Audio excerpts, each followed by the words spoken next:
Hello everyone, I am Jonathan Little. I'm here today with episode 253 of Weekly Poker Hand. That's a lot of episodes of Weekly Poker Hand. If you have missed any of them, go back and watch them. They are all available on jonathanlittlepoker.com/WPH.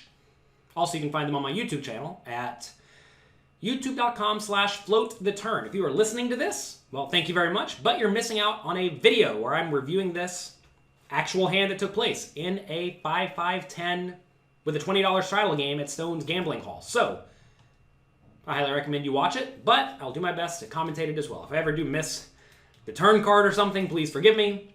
It's difficult to remember to commentate everything. Anyway, here we go. We are playing 5-5-10-20. Folds around to Baysy, who seems to be pretty active, and he raises the Jack-5 offsuit and the hijack seat. This is a substantial mistake. Especially as there are more and more blinds, you should actually raise with a tighter range from the other positions, like button cutoff, hijack, low jack, because you're against more random hands that could just be strong, right? When you're against only one blind or two blinds, you can raise very wide because there are fewer players yet to defend. But when there are more players yet to defend, you have to be quite snug.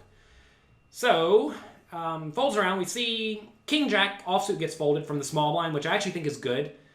In general, you have $5 in the pot, right? You're getting terrible pot odds, and you're out of position. So King Jack is just a good fold. That's a very strong adjustment there. 6-5 in the big blind folds, which is again fine. And Kathy folds in the third blind. And now, all around to Dan, he has to put in $70 more with King 10 offsuit. And if we know Baysy is kind of active, kind of aggressive, I think calling becomes okay. And, I mean, normally you don't really want to be calling with big offsuit cards from out of position, but in this situation, well, Baysy raised the Jack-5 offsuit, right? He probably had a reason for this. Either he thought everyone he had to act as a super net, or maybe he just raises really, really, really wide. I've not seen enough of his play to say for sure, but if the guy's opening Jack-5 offsuit, which is one of the worst hands in poker, he's probably opening some other worse hands too. Forgive me if you can hear my baby crying outside. I have a baby now, for those who don't know. How old will he be? He'll be about 4 months old at this point. So have fun with that if you find yourself in life. If you ever want to change your life significantly, have a baby. And then have another baby. Anyway, we can still make Weekly Poker Hand, but sometimes the babies are crying. All right. Here we are. He does decide to call. Flop comes Queen, 10, 3, and Dan checks his middle pair, as he definitely should. Very clear marginal made hand. And Baysy has to decide if he wants to bluff. Now, the problem with opening way too many hands is that inevitably you're going to flop way too much junk on the flop, which, if you're playing or trying to play anywhere near balanced, is going to result in you check folding a ton. And you don't really want to check fold, right? So how do you compensate for the fact that you're opening way too many hands? Well, you have to bluff a lot. So essentially, when you open way too many hands, what you are saying about your opponent's strategy is that you think they are going to fold too much to pre-flop and post-flop aggression. Now, that may or may not be true, and it's up for you to decide. But for the most part, at least in my experience, in most kind of splashy 5-5-10-20 games, most people don't fold too often by the river. So if anything, you should tighten up a little bit pre-flop and play mostly for value. That said, here we are. We have the Jack-5 offsuit on Queen 10-3. No backdoor flush draw for Baysy. I mean, I guess you're supposed to bet, right? If you're going to be playing total garbage, you should probably run a bluff on boards like this. So he does bet. Pot's 200. Looks like he bets 110. And Dan, with his marginal made hand, has a very clear call in my mind. He has also the King of Diamonds for a backdoor flush draw. So this is a great hand to call with. You can call on almost all turns. So this is a fantastic spot to call. Dan only does have $900 in his stack. So there is some merit in just ripping it all in right here. But if you do shove, most likely Baysy's going to call with only queens and better. Maybe he calls with like ace 10, maybe king 10, maybe jack 10. But mostly queens and better are going to call you, and you lose to that range. Whereas if you call, you keep Dan in with all of his bluffs. Whenever you have a marginal made hand, or a good made hand for that matter, against a loose and aggressive player who is known for playing too wide of a range, you definitely want to keep them in the pot. Some people think, oh, but I really don't want a diamond to come, or I really don't want an ace to come.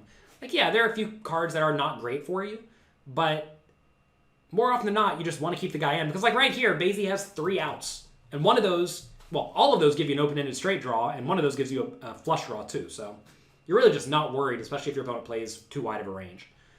So Dan does call, which is great. Turn is a 10. Hello. So now Dan has trips, another spot where you should probably check. Now, if you were trying to play a game theory optimal strategy here, you should probably lead this 10 because Baysy should check behind with a lot of his 10s on the flop, right? But he bets, so it means he doesn't have very many 10s, normally. So if you do think that, that means Baysy's range is going to be mostly a queen, which should do a lot of checking behind, or draws, if they're using a fundamentally sound strategy of betting with their best made hands and their draws, which we discuss over at pokercoaching.com. Make sure you go there and get your free trial if you have not already. But in this scenario, because Baysy is very clearly loose and aggressive, then we want to check because he has way too much junk in his range, right? Remember, when people play too loose and too aggressively pre-flop, they have too much junk on their range going to the flop, which leads to them either having to check down with a bunch of garbage, which certainly is not appealing, or bluff with a lot of garbage, which is what most people decide to do. So anyway, I love the check by Dan. Question is now, should Baysy bluff again? And I just think the answer is obviously no here. The 10 is great for Dan because Dan's range should be a lot of queens and a lot of 10s and a lot of good draws like King Jack or Jack 9 or a flush draw. And none of those are going to fold to a bet. So, given Baysy is not going to be able to get Dan to fold very often on the turn, Baysy's strategy should either be just a give up, which is what I would do, or bet turn and then jam river. So if you are going to bet the turn, you don't want to bet too big. You want to make a bet size that's going to keep Dan in with all of his marginal hands that will essentially allow you to bluff those on the river. If you bet too big on the turn, now he may call and then feel like he can't fold on the river. So right here, pot's 420. Looks like Baysy bets 260. And I think you could probably go a little bit smaller, like 180 here. And obviously if he jams on you, it's fine. You had nothing. But by betting small, you'll keep him in with a wider range. Like, wouldn't it be great if he calls with pocket sixes? Because then you get to bluff that on the river. Or ace-jack, because then you get to bluff that on the river. But whenever you bet this size, I think Dan is now going to feel very committed with his queens to the point he's just not going to fold those on the river. So, notice Dan only has $820 facing a $260 bet. Should he raise or should he call? Well, if he thinks Baysy is playing just a good, strong, fundamentally sound strategy, I think you probably want to go ahead and jam it here because there are lots of draws available, and for Baysy to bet twice, he probably has one of those draws, right? Or a strong made hand like a queen or an overpair. So you just want to get the money in immediately against those or protect your equity against those. But if Baysy is playing way too loosely, the obvious exploit is to just call. Call and then check the river and giving him every opportunity to bluff. So maybe Dan will do that. He does elect to call, which I think is great. So far, Dan's played this hand perfectly. River's an 8 of clubs, which is, a reasonable... Oh, no. It's a reasonable card for Baysy to bluff on. But Dan leads all in for $560 into the 900 pot. This is a disaster, Dan. Dan, I just bragged about how well you played this hand. You definitely do not want to lead here because this allows Baysy to fold all of his busted draws. Say he has King Jack. He's not going to call, but he maybe would bluff if you bet. What if he has Jack 9? Now you lose, and you have to lose all your money. There's a world where Baysy bets like $100 on the river for no good reason, and then you save money. So this is a horrible, horrible line by Dan. This line of check, call, then lead with your nut hands is so poor because you take away your opponent's opportunity to bluff. And given the way Dan played this hand, it's presumed that Baysy is playing too many junky hands, and given Baysy raised Jack 5 offsuit, it's obvious he's playing too many junky hands. So against someone who's playing too many junky hands, you have to check and give them every opportunity to run a bluff. But Dan led all in. So now obviously Baysy's going to fold and save $560. This is a substantial error because right here, I'm pretty sure Baysy would have tried to bluff this river. And, I think if you find yourself on the river with Jack 5, it's not actually that terrible to try the bluff.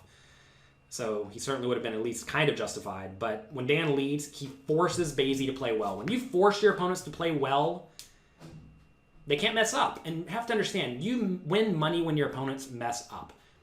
Every day it seems like I get an email, something along the lines of, how do you play against players who play all sorts of garbage?